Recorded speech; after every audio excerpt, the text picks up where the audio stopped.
Your Majesties, Royal Highnesses, ladies and gentlemen, now I call upon Nobel Peace Prize laureate for 2014, Mr. Kailash Satyarthi. Please come forward to give your lecture.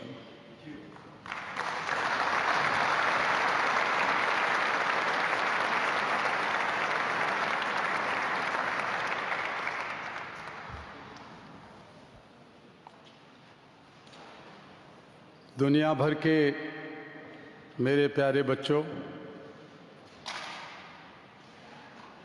Your Royal Majesties, Royal Highnesses, my dear daughter Malala, Excellencies, dear brother Tom Harkin, sisters and brothers, मैं शांति और मानवता के इस पवित्र मंच से वेद के एक मंत्र को उच्चारित करते हुए बहुत गौरवान्वित महसूस करता हूँ। इस मंत्र में एक ऐसी प्रार्थना, एक ऐसी कामना और एक ऐसा संकल्प निहित है जो विश्व को मनुष्य जनित त्रासदियों से मुक्ति दिलाने का सामर्थ्य रखती है। संगच्छध्वम संवदध्वम संवो मनांसि जानताम देवा भागम यथा पूर्वे संजानानाम उपासते।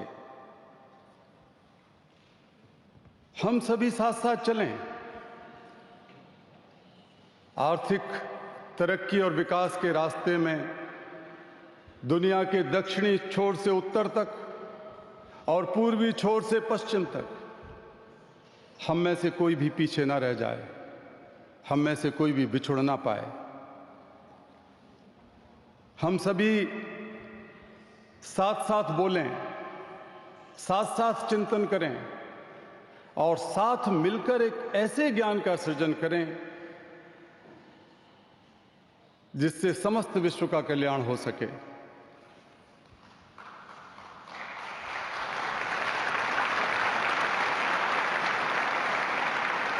आज मैं सबसे पहले अपने स्वर्गवासी माता पिता को, स्वर्ग से भी महान अपनी जन्मभूमि भारत को और समस्त धरती माता को बहुत विनम्रता से नमन करता हूं। मैं उन हजारों बच्चों को स्मरण करता हूं जिनको आजाद कराने में मैं स्वयं मुक्त होता रहा हूं। मुक्ति की पहली मुस्कुराहट में मैंने बार बार, हर बार उनके चेहरों पर ईश्वर को मुस्कुराते हुए देखा है।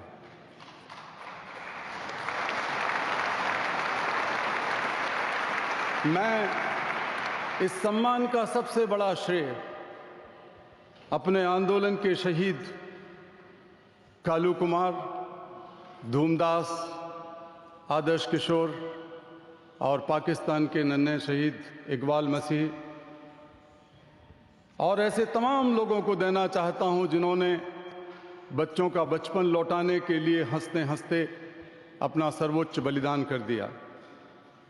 मैं आज उन सभी लोगों की तरफ से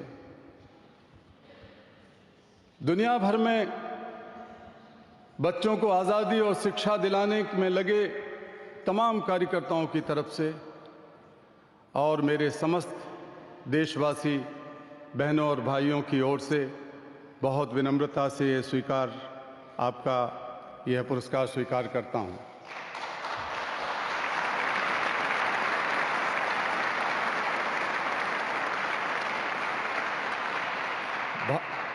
भगवान बुद्ध, गुरु नानक और महात्मा गांधी की धरती से नॉर्वे तक की मेरी यह यात्रा विश्व शांति और मानवता के एक छोर को, जो प्राचीन छोर है, दूसरे जो आधुनिक शोर है उसको जोड़ने की यात्रा मैं मानता हूं। Friends, Nobel Committee has generously invited me to present a lecture.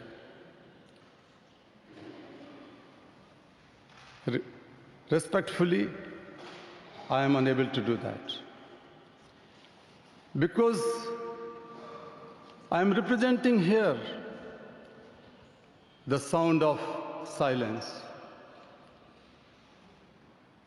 the cry of innocence, and the face of invisibility. I represent millions of those children who are left behind. And that's why I have kept an empty chair as a reminder.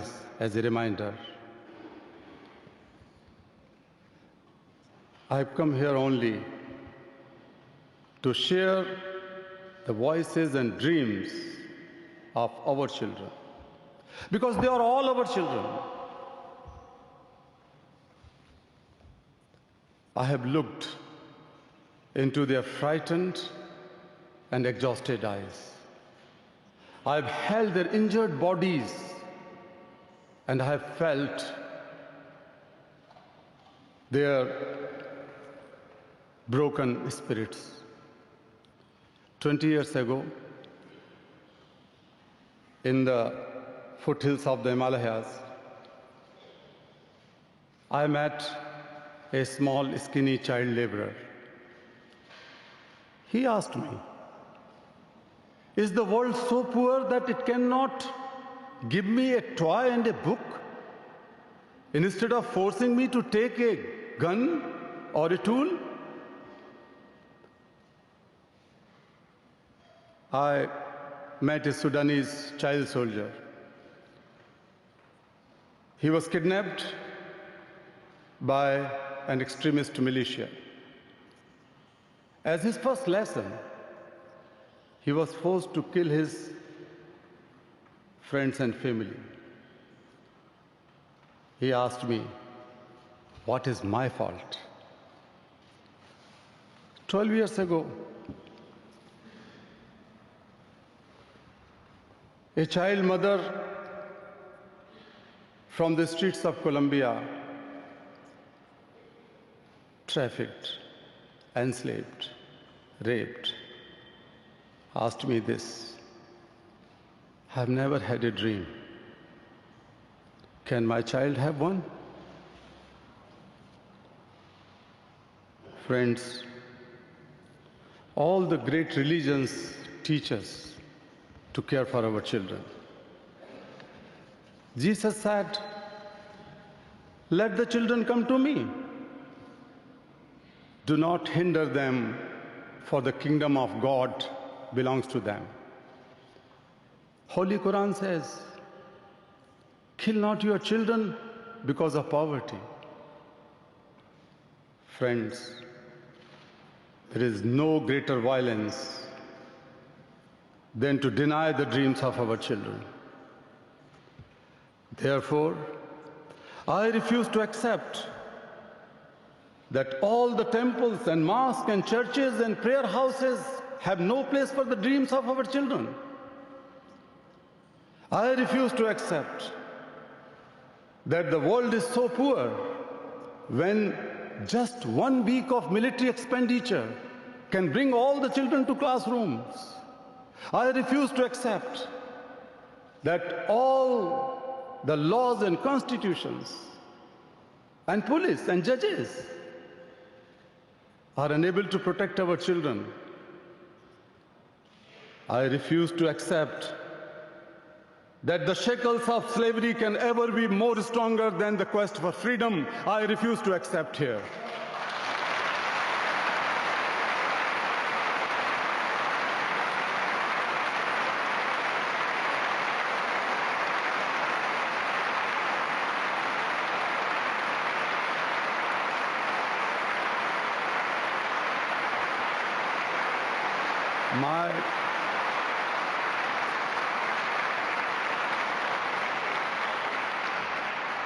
My only aim in life is that every child is free to be a child, free to grow and develop, free to eat, sleep, and see daylight, free to laugh and cry, free to play and learn, free to go to school, and above all, free to dream. I have the privilege of working with many courageous people who have the same aim. We have never given up against any threat or attack, and we will never. We had made progress in couple of decades.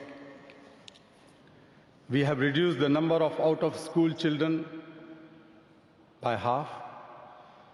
We have reduced the number of child laborers by a third. We have reduced child mortality, malnutrition, and we have prevented millions of child deaths. But let us make no mistake. The great challenges still remain. Friends, the biggest challenge or the biggest crisis knocking on the doors of humankind are fear and intolerance. We have utterly failed our children in imparting an education that gives the meaning and objective of life, an education that gives a sense of global citizenship among youth.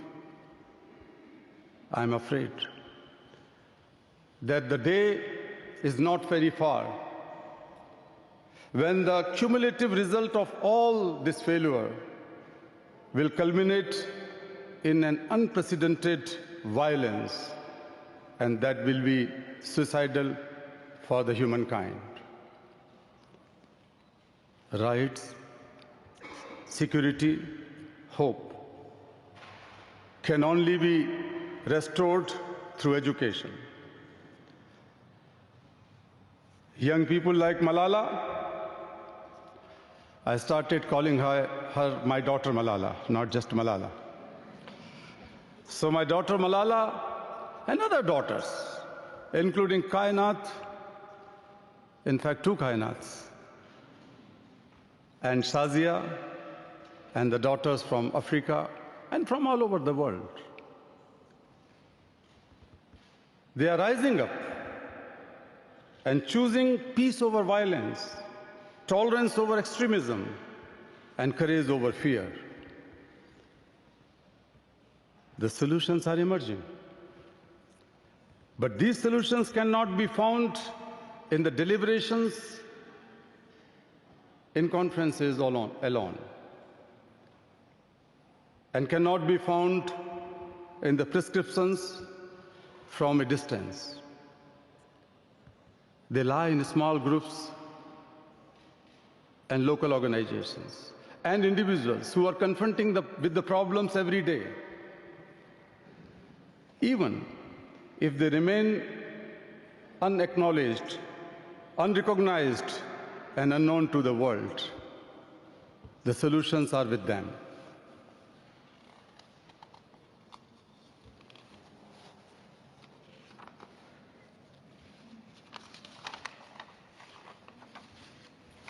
Friends, what is missing now? Of course, my paper is missing. But, yeah, no problem. I will continue without that.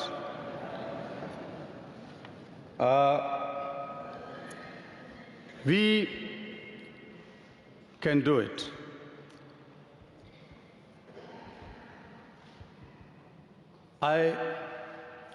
You may ask that what one person can do. I could recall a story of my childhood. A heavy fire broken out in the forest. Thank you so much. I don't know whether it has happened with some Nobel laureate before or not, but many things are happening today.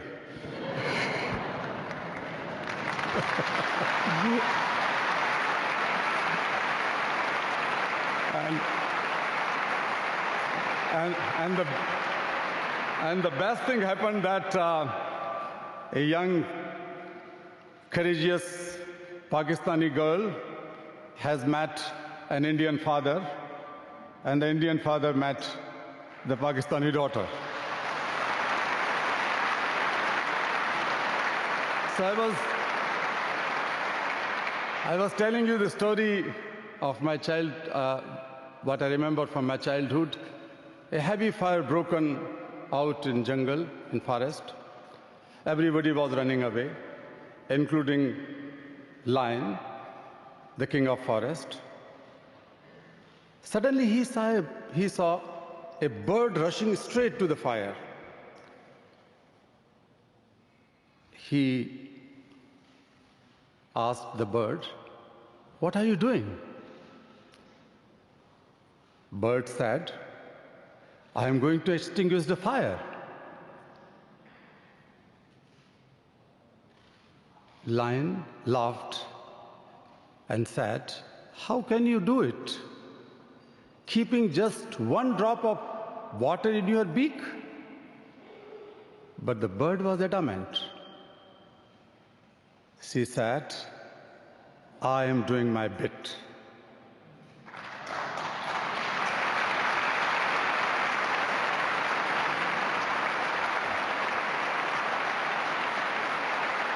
"18 years ago, millions of people, individuals, marched across the globe. They demanded a new international law for the abolition of worst forms of child labor, and it has happened. We did it. Millions of individuals together did it.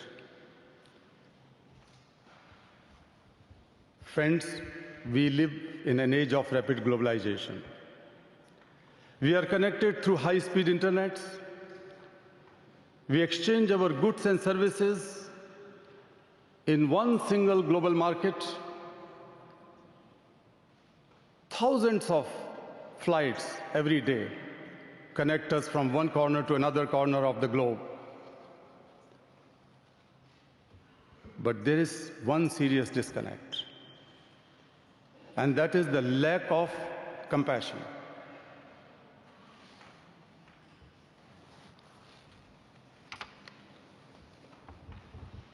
Let us inculcate and transform the individual's compassion into global compassion. Let us globalize compassion.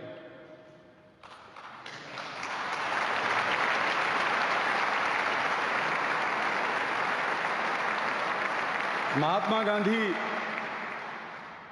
Gandhi said, if we are to teach real peace to the world, we shall have to begin with the children. I humbly add, let us unite the world through the compassion for our children.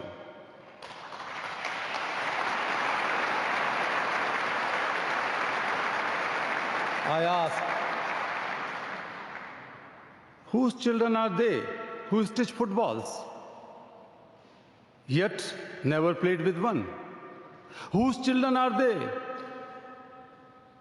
who harvest cocoa, but have never tasted a chocolate? Whose children are they who are dying of Ebola?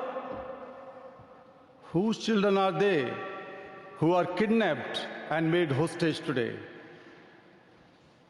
They are all our children.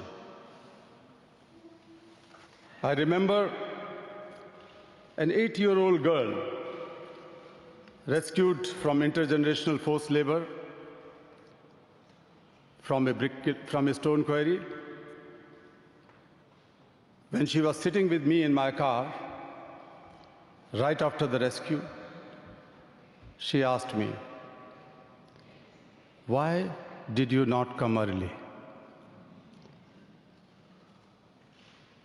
Her angry question still shakes me and has the power to shake the whole world. What are we doing? What are we waiting for? How many girls will we allow to go without rescue? Children are questioning. Children are questioning our inaction and watching our action. We need collective action with the sense of urgency. Every single minute matters. Every single child matters. Every single childhood matters.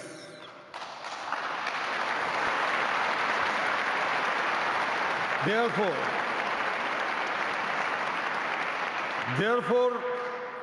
I challenge the passivity and pessimism surrounding our children. I challenge the culture of silence and a culture of pessimism, the culture of neutrality. I call upon the governments and intergovernmental agencies, businesses, workers, teachers, NGOs, faith leaders, and each one of us to put an end to all forms of violence against children. Slavery, trafficking, child labor, child marriages, child sexual abuse, illiteracy. These things have no place in any civilized society.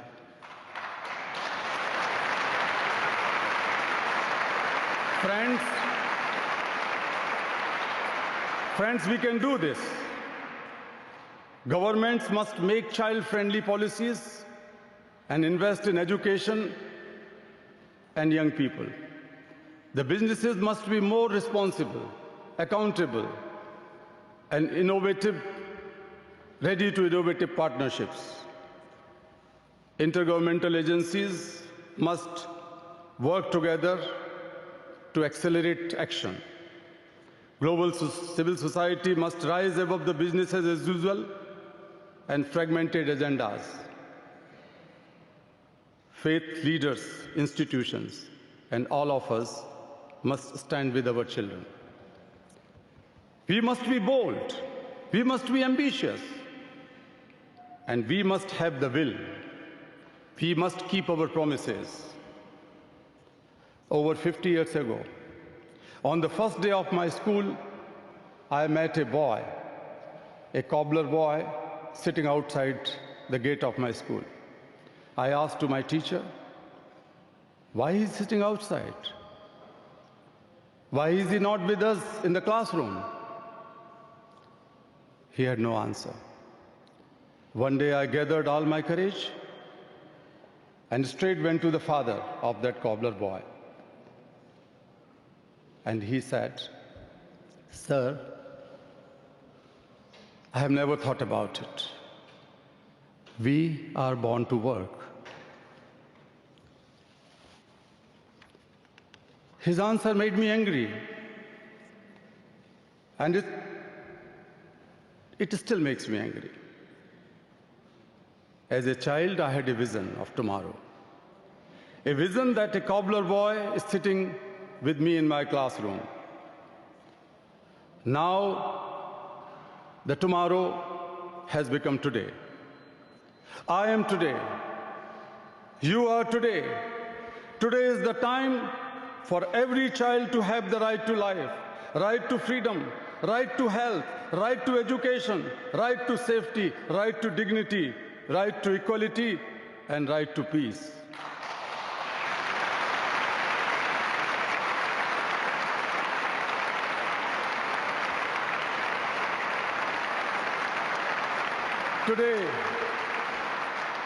Today, beyond the darkness, I see the smiling faces of children in blinking stars. Today, in every wave of every ocean, I see my children are playing and dancing. Today, in every plant, in every tree, in every mountain, I see children are growing freely with dignity. Friends,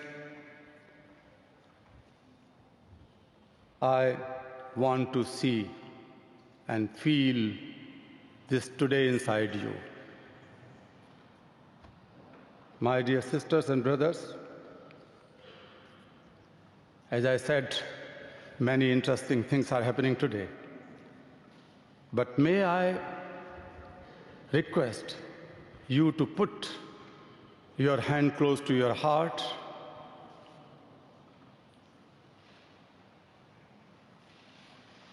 close your eyes and feel the child inside you.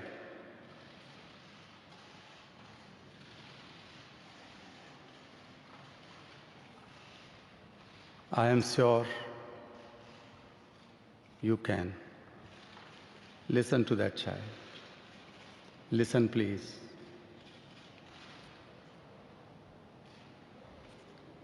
Today, I see thousands of Mahatma Gandhis, Nelson Mandelas, Martin Luther Kings calling on us. Let us democratize knowledge. Let us universalize justice. Together, let us globalize compassion. I call upon you in this room and all across the world. I call for a march from exploitation to education. I call for a march from poverty to shared prosperity, a march from slavery to liberty, and a march from violence to peace. Asato ma sadgamay, tamaso ma jyotirgamay, mrityor ma amritam gamay. Let us march from ignorance to awakening. Let us march from darkness to light. Let us march from mortality to divinity. Let us march.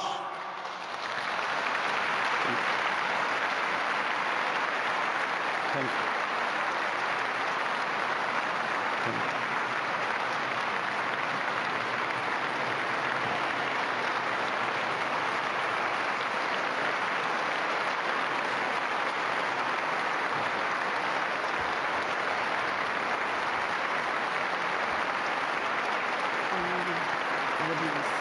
Is on their feet after this long speech from the laureates.